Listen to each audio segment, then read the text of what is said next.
In our lesson for October the 19th, we're going to return now to the main theme of the book. You remember last week's lesson was like an interruption, like chasing a rabbit, which sometimes we preachers do.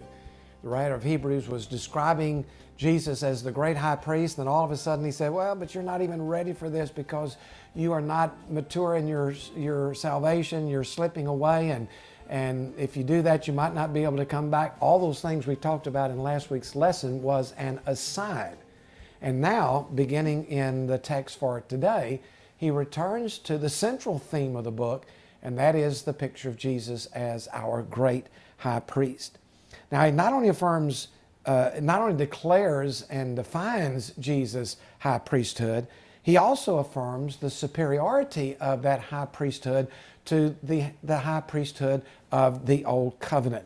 And that's what we'll be getting into now in our lesson for this week and a little bit more in next week's lesson.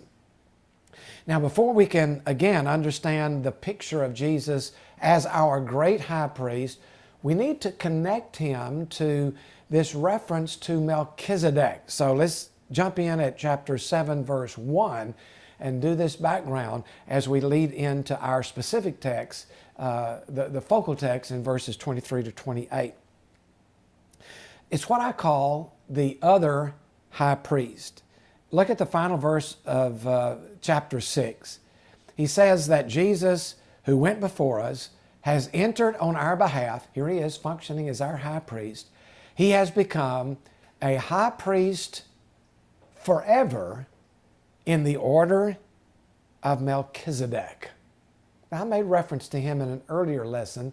Let's return to the subject for a moment here today because of the part he plays in this week's lesson.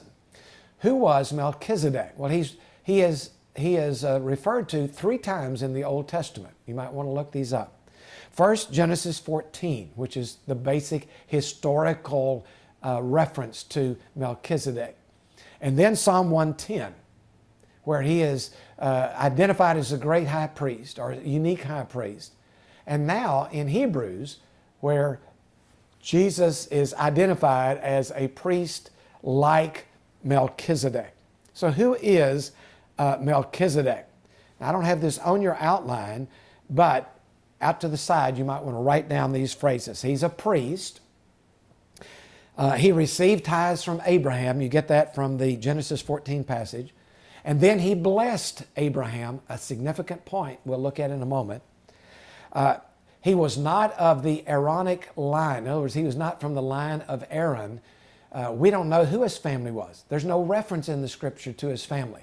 And so we cannot say that he was from the tribe of Levi or from the line of Aaron, which was true of all of the other priests of Israel. He was unique in that way.